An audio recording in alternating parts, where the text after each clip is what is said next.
Hi, I'm Chris Colvin. I'm the founder of In the House, and I'm also the co-chair with David Heckler of our Cybersecurity and Privacy Working Group at In the House. We meet monthly by Zoom video conference, and we discuss some of the most interesting topics facing lawyers who care about cybersecurity and privacy issues. And we are blessed with wonderful guest speakers, and we have experts from around the cybersecurity world. And we have an amazing expert today who David will introduce. I want to briefly introduce David. I don't always give him his due, but David Heckler has an amazing background, a very experienced journalist in the legal world. He spent many years as the executive editor of Corporate Counsel magazine, and he is now the editor-in-chief of CyberInsecurity News. So without further ado, David, who is actually traveling but is appearing remotely due to the wonders of video conferencing. David, if you could please introduce our guest today and we can get our meeting started. My pleasure. Thanks. It looks like Matt's audio is off, but pretty soon he'll be front and center. I'm going to be talking to Matt LaVigna, who's going to be talking to all of us. And he is the CEO of the NCFTA, which is the National Cyber Forensics Training and Training Alliance, headquartered in Pittsburgh, Pennsylvania. They have satellite offices, smaller satellite offices in Los Angeles and New York. Been around for a couple of decades. And Matt's background was he spent more than 25 years at the Secret Service. And interestingly, he started hanging out at the NCFTA before he, kind of just as an interested observer and then volunteer before he got actively involved and formally involved. But rather than my trying to describe all the things that the NCFTA does, I think I should simply turn it over to Matt, who will explain the collaborative process and how it works there. And really, any company can become a member of the organization. And there are a lot of reasons why that would be a good decision. And then there'll be plenty of opportunity for you to ask questions and comment about what he has to say. If you have a question along the way, again, Chris always encourages you to ask your question on screen, but if you prefer, if you bring your cursor down to the bottom of the screen, you'll see there's a little chat window. If you click on chat, you can ask a question there, and Chris or I will read it at an appropriate time, get your question aired. Okay? So, Matt LaVigna. Oh, that's my cue. That's your cue. Thanks, David and Chris for inviting me to participate. And as David started to describe the NCFTA, the National Cyber Forensics and Training Alliance, it's been in existence since 2002 officially, and it was created to fill a gap between private industry and the government, specifically law enforcement, to share information.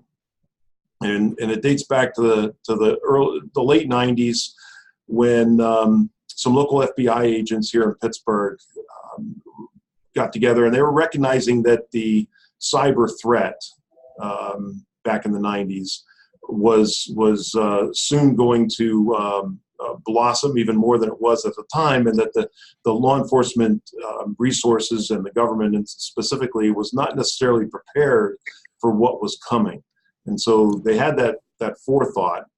And so they went to industry, and their ask to industry was, we'd like you to tell us more, and then we'd like you to help us because we don't know everything that is happening out there in the world of cyber.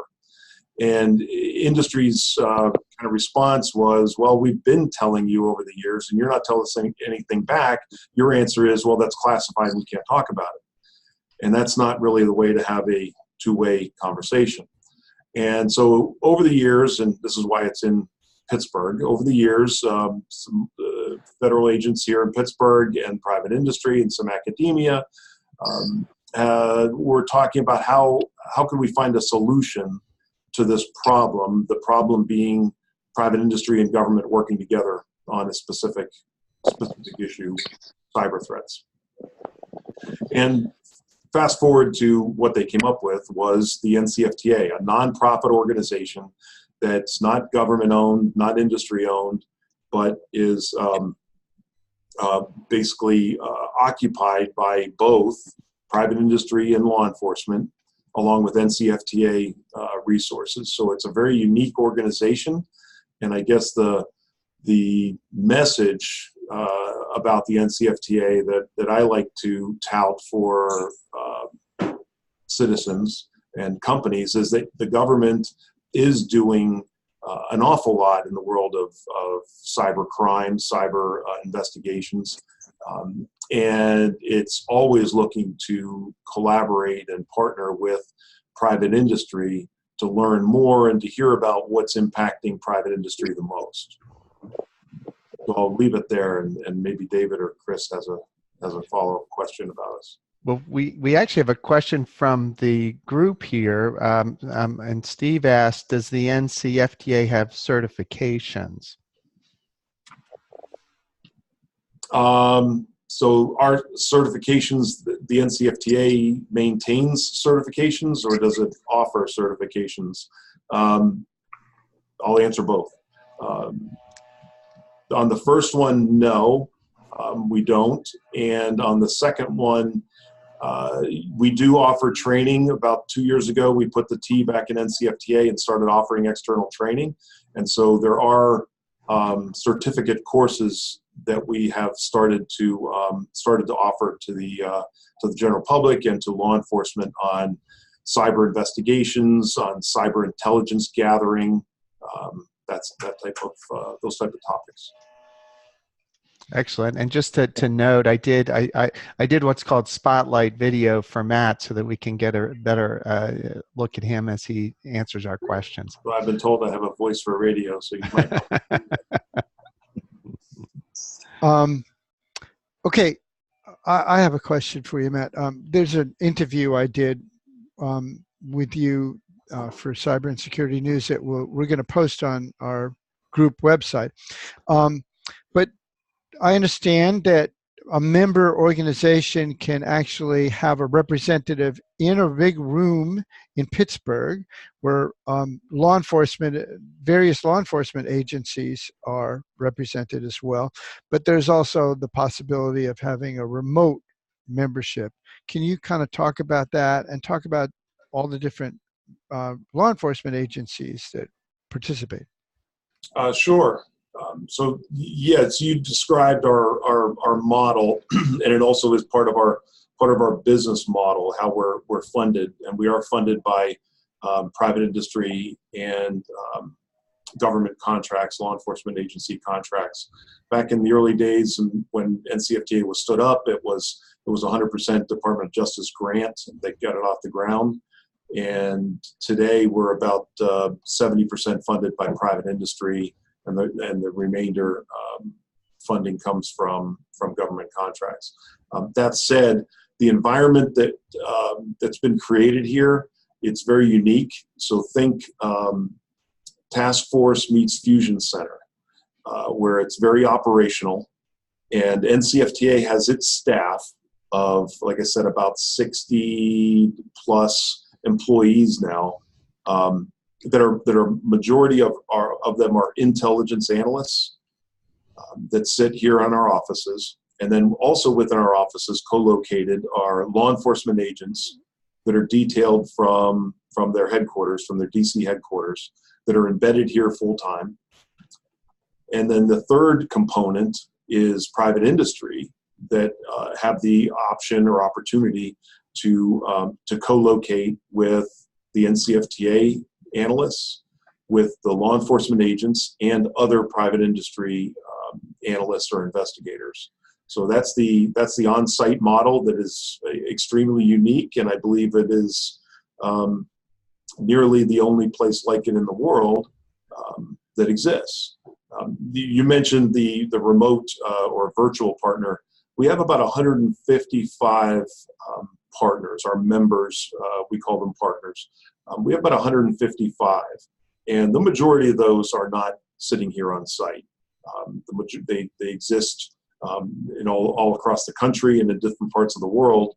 Some are international, and so they connect with us virtually, and we have several communications channels and mechanisms for that to occur.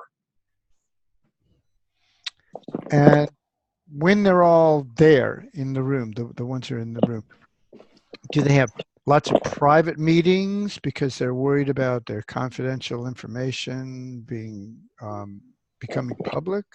How do you avoid creating the concern that a company's cybersecurity challenges will hit the front page of the Wall Street Journal tomorrow? Yeah, that's a very good question, and it's a very it's a sensitive subject, and I'd say it's part of our DNA that while you can put something in an NDA or in a contract, it's very difficult or challenging to put trust into language, and it takes time to develop that trust. But the entities, whether they're the government agencies themselves or private industry or the individuals that represent them, develop that trust. And so our environment is a very open environment. It's unclassified, meaning the top secret and secret classification that the government would use. We don't that classification, so it's an open environment, and that's necessary in order to have participate. The conversations that David referred to take place all the time, and so a company, let's say a company representative knows that they are dealing with a particular incident or issue, and can they have a candid private conversation with law enforcement? Yes, absolutely. We have conference rooms to facilitate that, but in general, a lot of the conversations are just out in the open. We have an open office environment, and it's by design that those conversations are overheard. I think we talked about it in the interview that you previously mentioned. We call it an NCFTA moment, where somebody overhears a conversation and says, I heard you guys talking about that, and I know my organization or my company or my government agency has been looking at that, and we've been looking to partner or looking to work with somebody on that knows a little bit more to it. Would you mind explaining it to me, or can I join in your working group or in your next meeting? And those are always yes, and those are the things that we hope people overhear. And that they are able to increase their knowledge, increase their awareness, increase their defenses, and at the end of the day, hopefully contribute to making an impact. And what that means is law enforcement conducting an investigation and disrupting the group or the technology that might be behind it. So David, can I jump in with a follow-up, David? I'm just curious because one of the things that I've heard from a lot of cybersecurity experts is it's not a matter of if you'll suffer a cybersecurity breach. It's more a question of when, no matter how big or heavily resourced your company or your governmental organization is.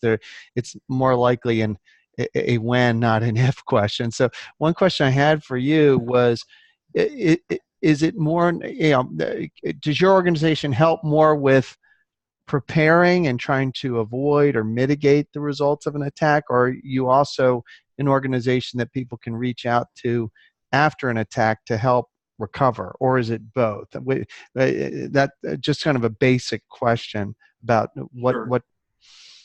Yeah, I don't, not so much on the recovery side.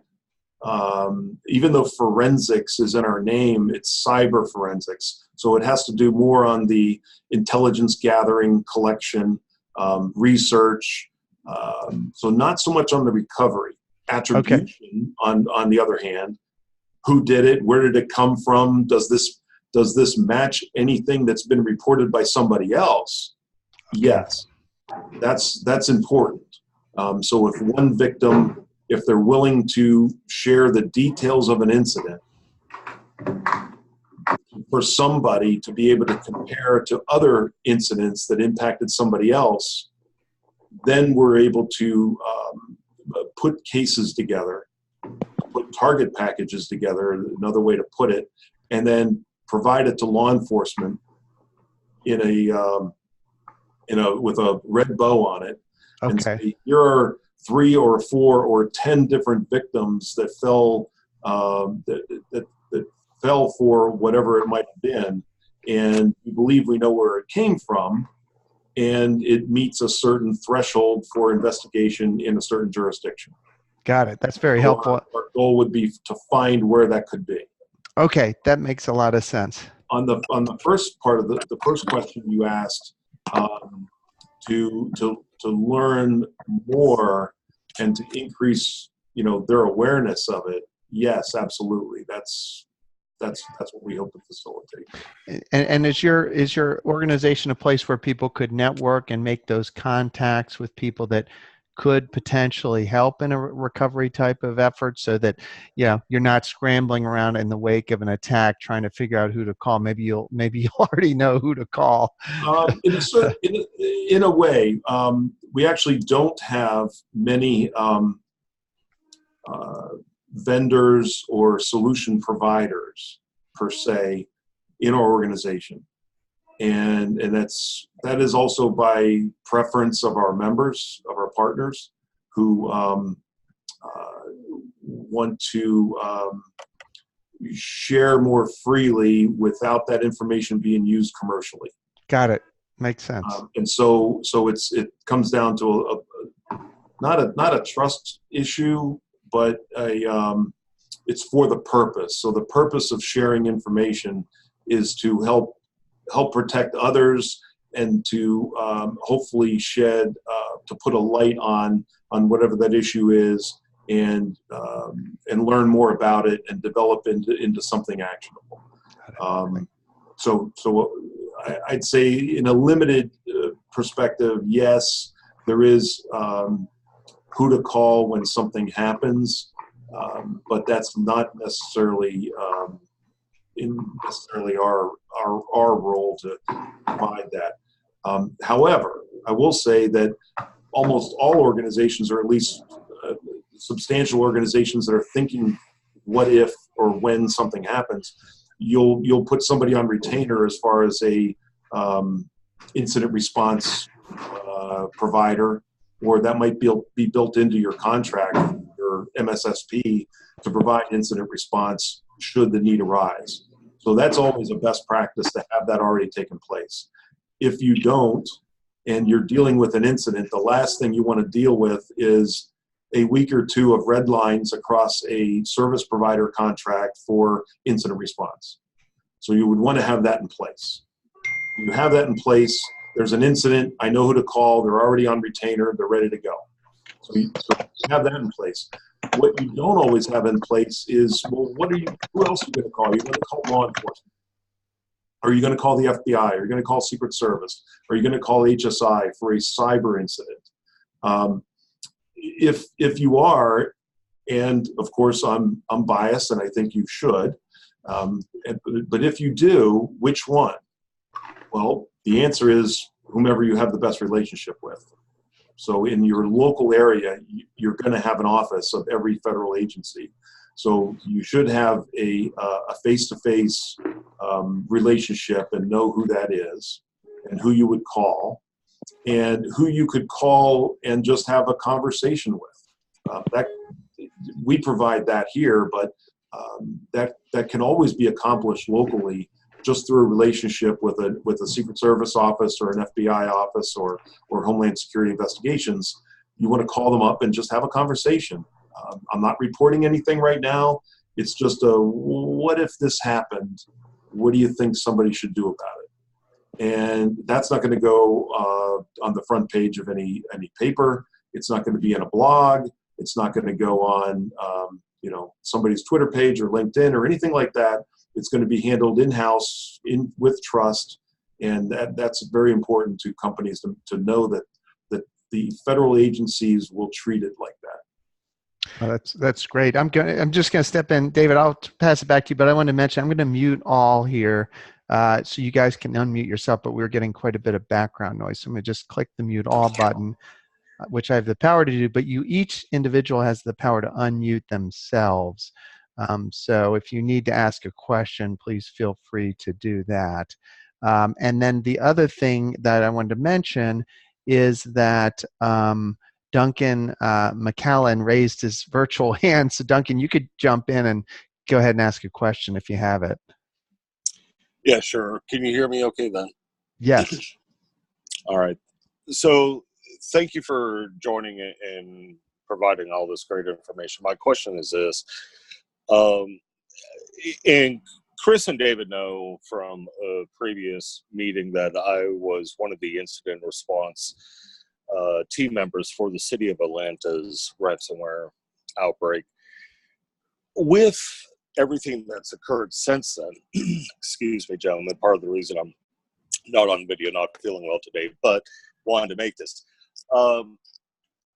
Since the city of Atlanta, there's been no let-up on the number of ransomware outbreaks that have occurred in U.S. municipalities. So is your organization doing anything to help train and prepare municipalities around the nation on how to prevent these types of incidents from occurring in the first place, or helping them assist in the forensics, gathering, and attribution after such events taken place?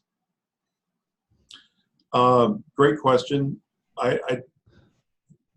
On the training and awareness, yes. A lot of it is very basic phishing, anti-phishing, and spear phishing. There's password reuse. All of that, a lot of these are very unsophisticated attacks. They start with a user that makes the click. And so those preventive measures are training. I mean, you're only as strong as your weakest link internally for any organization. Is what occurs. An employee clicks a link, infects their machine, and off it goes. The other best practices of using backups depends on the malware variant for sure, whether that malware variant is robust enough to go after backups, of which a lot of them are. So while you can have backups, that's not necessarily a guarantee that you're going to be able to recover. We've just recently joined this year. We joined the No More Ransom project, and it doesn't get a lot of play here in the U.S., but it's nomoreransom.org, and it is administered by Europol and private industry participants. There's a whole list on the webpage, and what its goal is to provide basically the decryption keys for a ransomware infection. So if the ransom decryption key exists, it'll be available on nomoreransom.org. There is training available. There's best practices. There's a way to upload a file, to check the file, to check for the malware variant. So there's some functionality there. We're hoping to work with them to develop even more functionality in the future. So say, for example, you fall victim to ransomware and there's no decryption key, you're not going to pay the ransom, and so you go through that process, but you still have the data back there. You're not going to destroy those hard drives because someday there's going to be a key developed. I would hold on to those and have a way to take that ransomware hash of the malware and run it against something on a regular basis until somebody finds a decryption key, and then you would be alerted that, hey, remember that bad thing that happened? Well, a decryption key was developed, and here it is. So it's a very good project. It was started by Europol, the Dutch National Police, the Dutch National High-Tech Crime Police, and some private sector antivirus companies. So one of the things that we engage with them on is to try and get the word out as much as we can that it exists and that there are some resources there. But on the prevention side, it's just some good basic cyber hygiene, unfortunately. Talking about collaboration, Thank you. talking about collaboration, Matt, on cooperation among Europol and other organizations.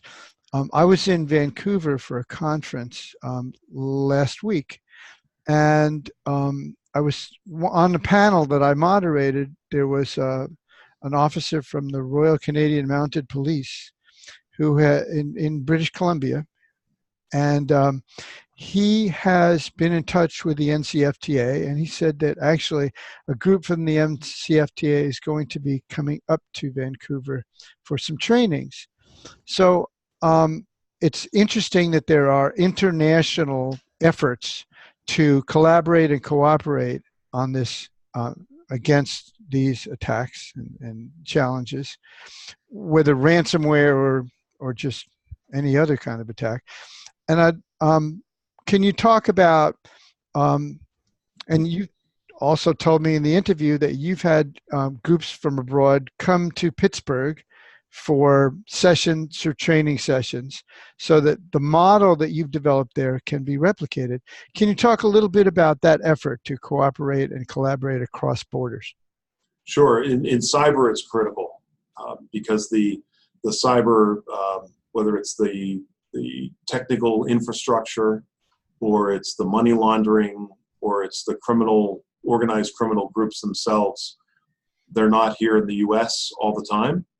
And so you have to have international cooperation. And our domestic law enforcement agencies have done a phenomenal job of establishing the rapport and the relationships and the trust with foreign law enforcement to enable everyone on both sides to effectively investigate cybercrime, because the cyber criminals use that to their advantage. They know that there are challenges between governments communicating with each other, with law enforcement obtaining information from a foreign law enforcement agency, or from say a German law enforcement agency trying to request information from a US company, and all those challenges. And it takes time and effort.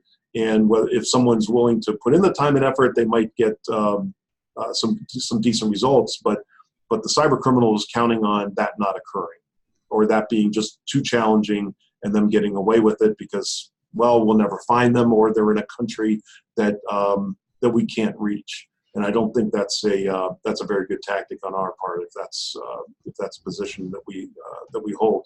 So international cooperation critical. You mentioned a group. We have a group that comes here once a year in Pittsburgh.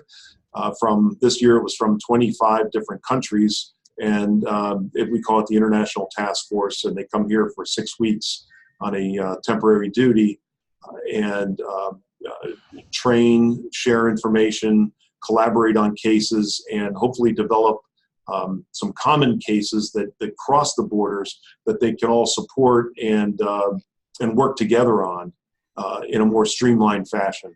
So that means that if a law enforcement officer in Romania is working a case that has a victim in the U.S., but the perpetrator is either in Romania or there's another victim in Romania, then the U.S. and Romanian law enforcement can work a lot more streamlined.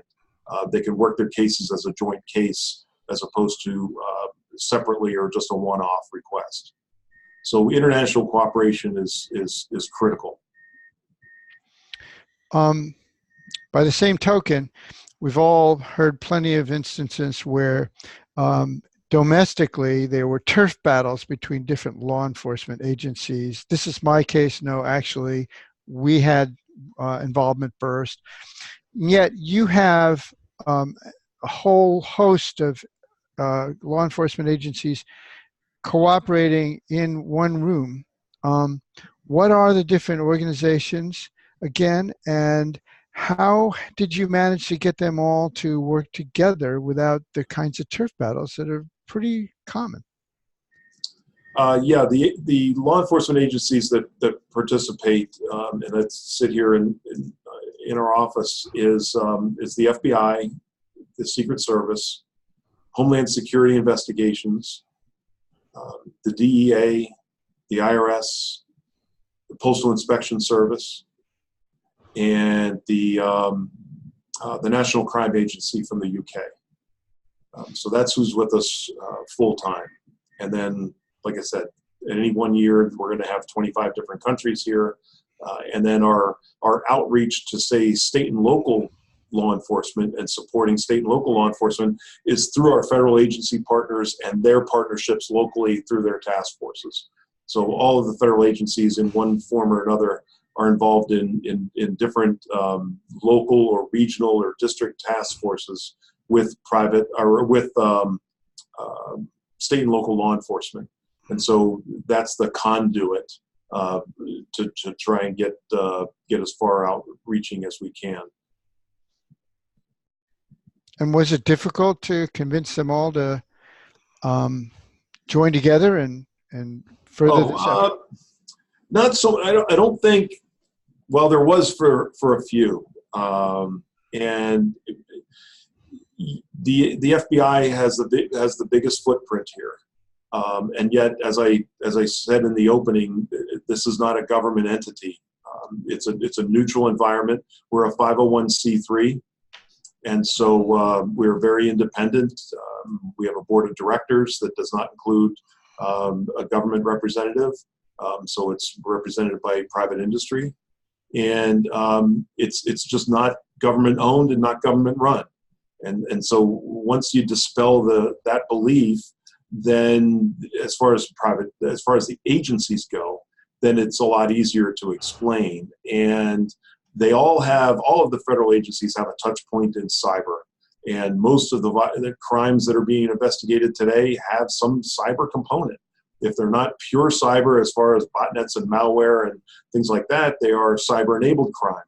So the data that is stolen is eventually going to be monetized through some type of cyber-enabled crime. And most federal agencies have a nexus to that type of cyber-enabled crime. It could be intellectual property, it could be counterfeit goods, it could be retail and e-commerce fraud, it could be money laundering, money mules, a myriad of different violations. And I think they've done an admirable job of recognizing that it makes sense for them to work together. They do that in different environments, say in Washington, D.C., but this is not Washington, D.C., and probably one of the better reasons why it is so successful. But it gives all of the agencies also internally have in one form or another, have a mandate to do private sector outreach. And they all do that in one form or fashion within their own districts. But that's only within their own districts. So the relationships that somebody might have in Memphis, Tennessee with Federal Express or somebody like that might not be the same as somebody in LA or New York or Miami. And so at a headquarters level, to have that operational relationship with private industry, that's a big draw for them to engage in this type of environment. Can I jump in with a brass tacks question, David? Because I'm just curious, Matt, how does one go about joining as a member or a partner, to use your terminology?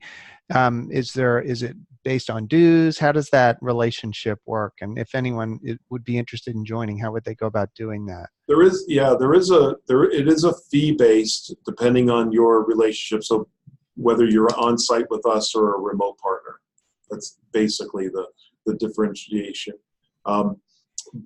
And people join us or get to know us mostly by word of mouth, and not everyone's the right fit.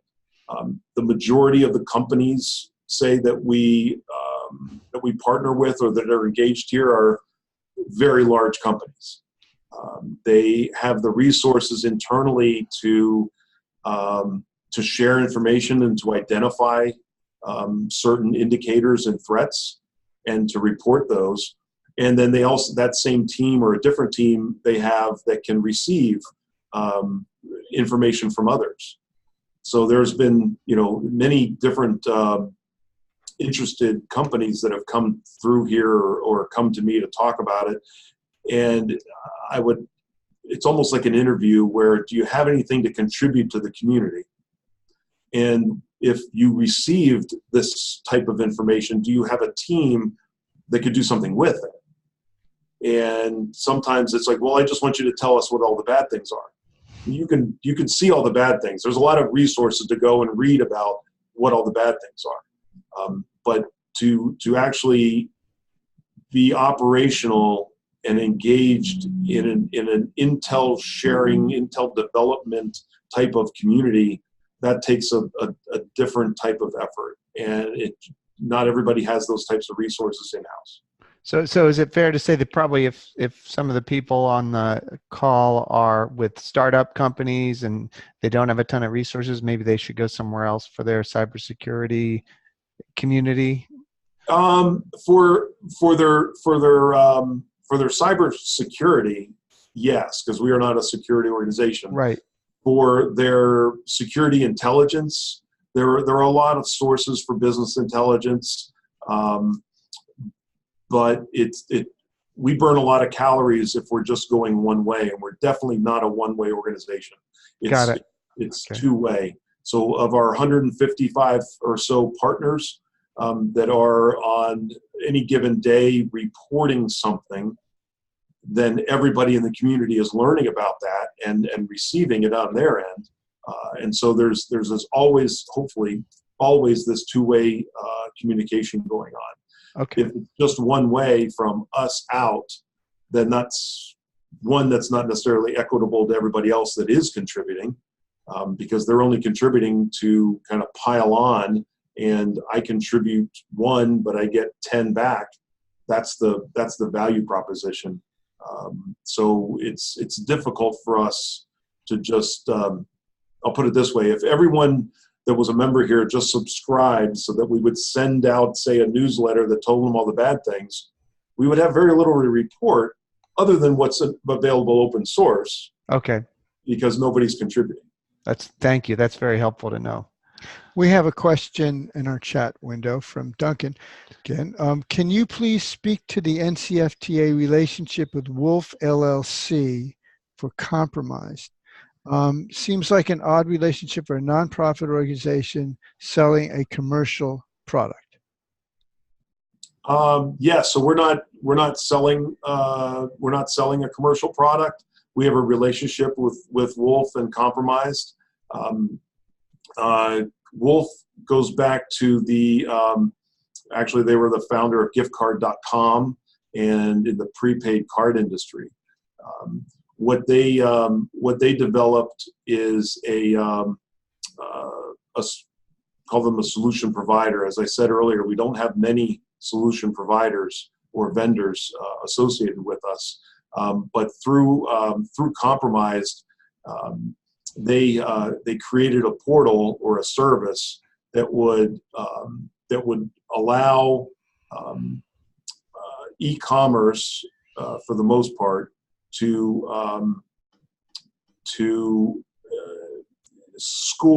basically risk score a potential customer or a current customer.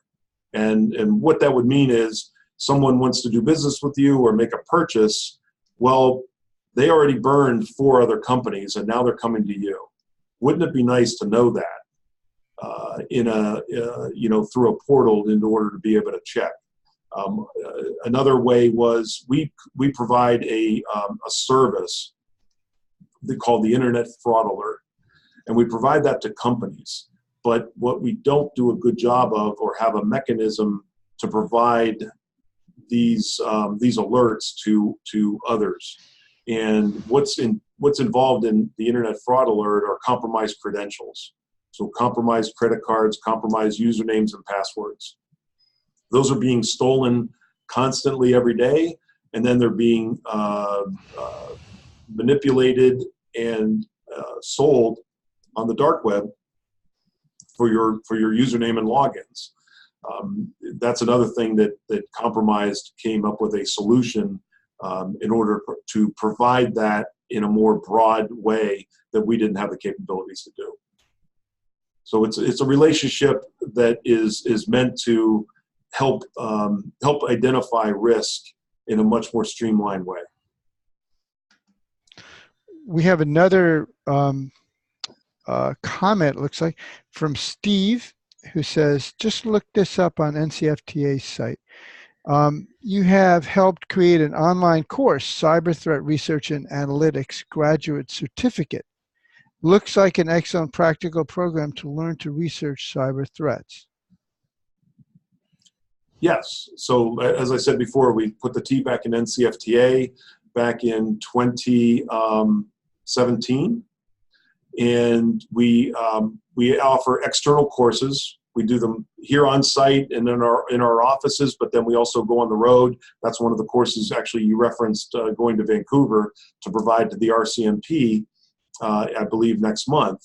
So we've trained domestic and international law enforcement as well as the private sector on basically a 101 class, crawl, walk, run. Here's how things work. Cryptocurrency, the computer in general, proxies, the dark web. Here's where all the badness is, and here's what they're doing and who they are. And then let's go there and let's show you how to do some of that research yourself.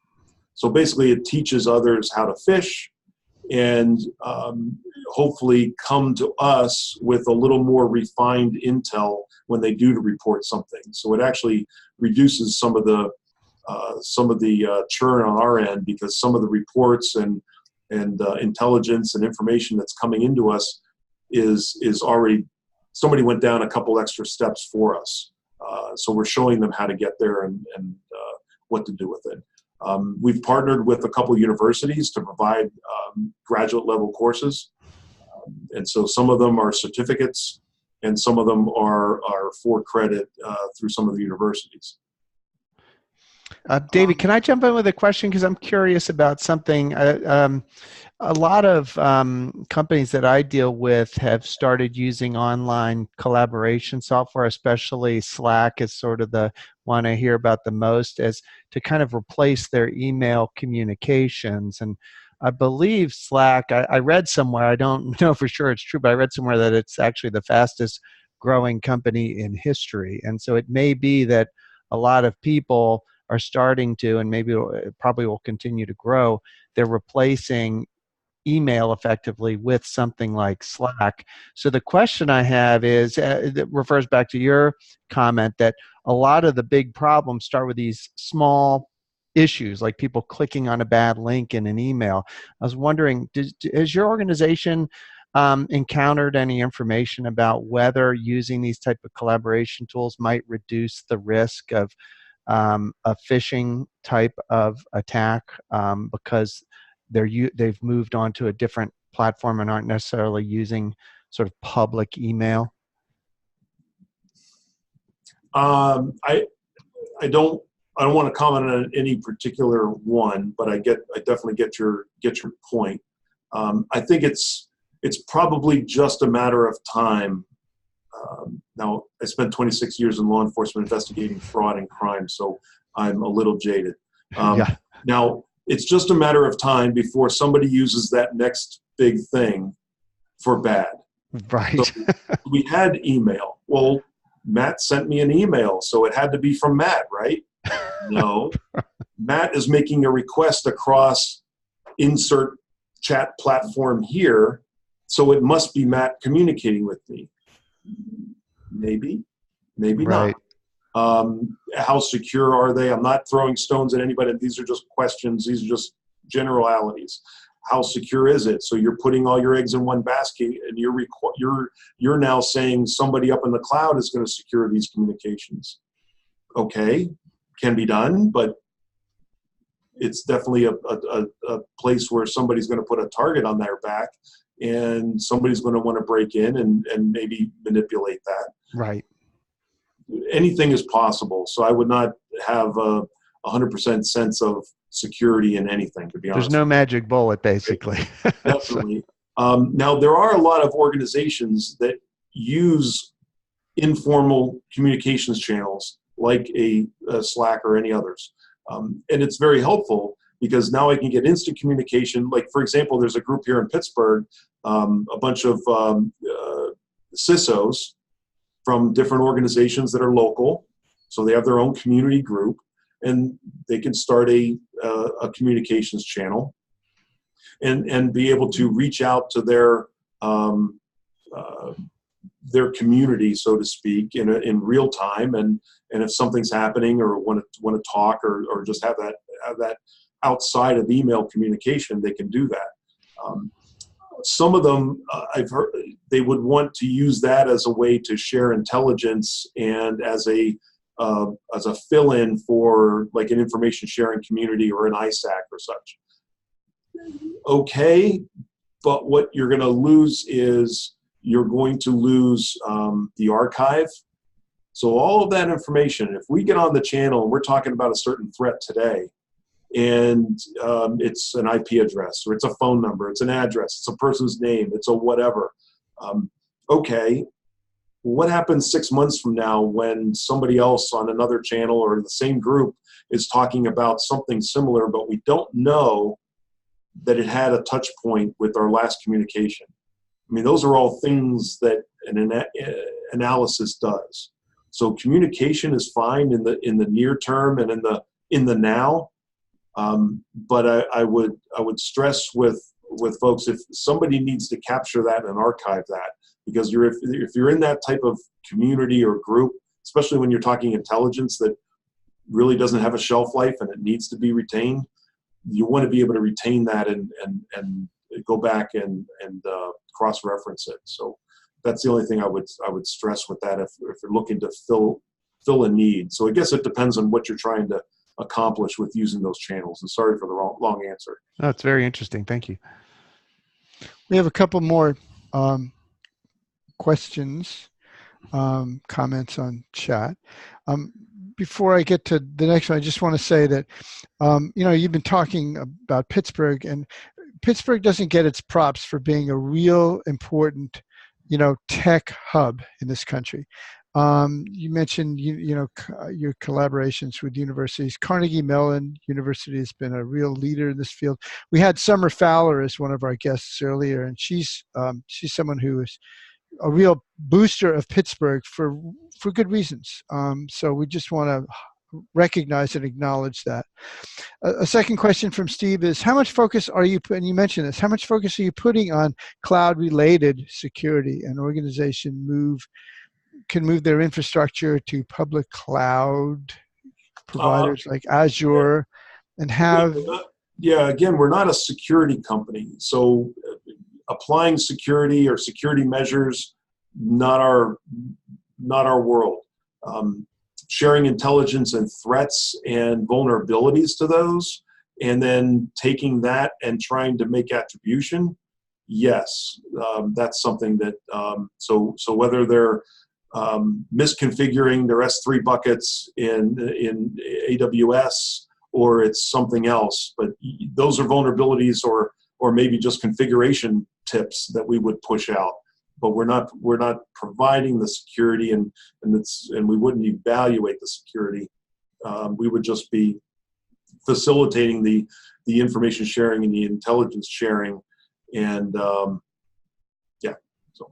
And you're also warning people that again is not a magic bullet. Just because you've got cloud security providers who are saying, yeah, everything's great up here, that's not a reason to say, okay, we don't have a problem. No, definitely not. It's still, the cloud is just somebody else's server someplace else.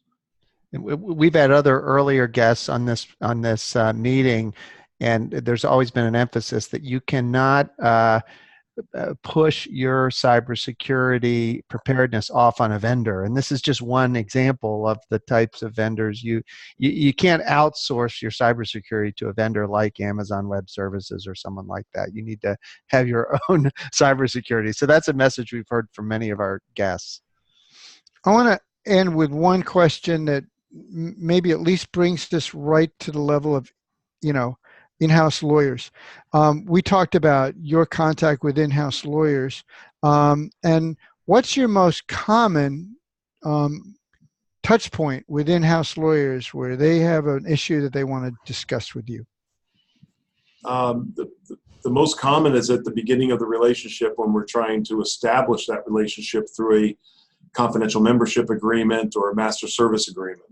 And we're just that square peg round hole that doesn't fit any of the standard relationship vendor type agreements. And so that's, for us, that's the most challenging. And so how do you get around that? What do you have to explain? To explain everything that I've talked about today ad nauseum and then a little bit more, to detail, the term confidential.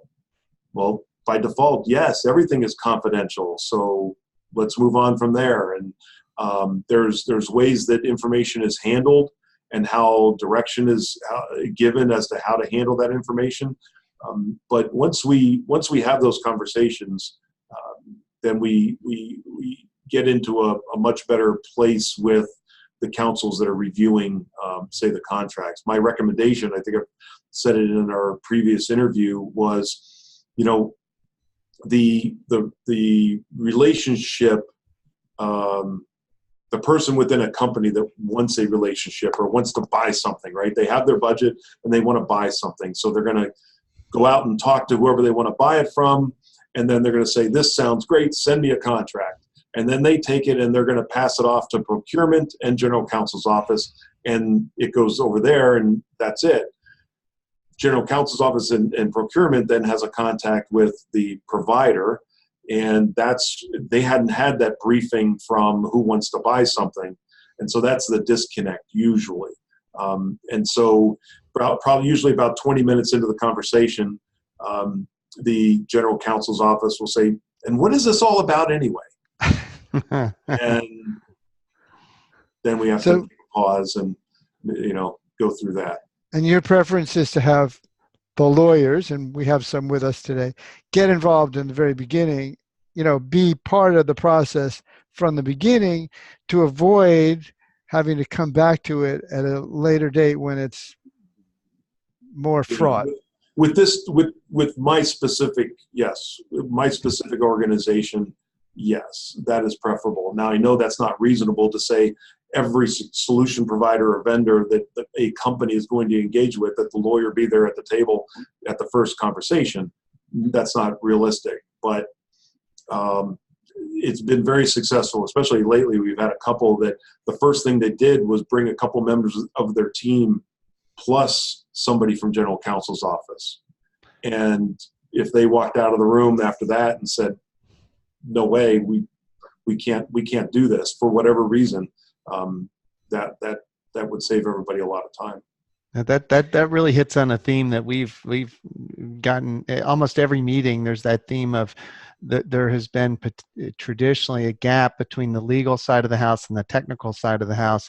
I think cybersecurity is a great way to bridge those gaps, and these gaps need to be bridged because the lawyers need to be involved with the technology, and the technologists need to understand the regulations.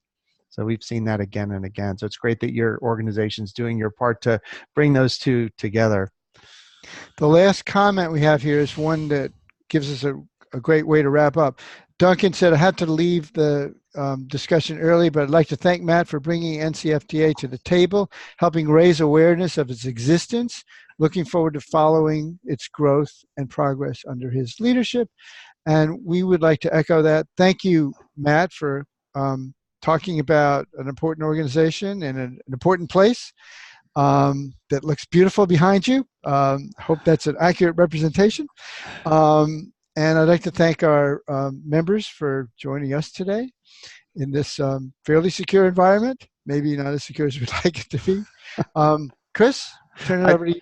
Yes, well, I just want to echo all those comments, Matt. It's been very insightful. It's great to know there's an organization that is bringing some of the expertise of law enforcement together with the expertise of those in the private world of cybersecurity and privacy. And I think it's a really important mission that your organization has. So we'd love to stay in touch with you and yeah, maybe have you back on a future program so that we can discuss this really important issue. One thing that I've seen again and again is I don't think any organization, no matter how large, can do this alone. None of us can solve this problem alone. We need help from our peers in private industry. We also need help from the government, people in the government, and so we do need to figure out a way to work together because it's a bigger problem than any one company can solve.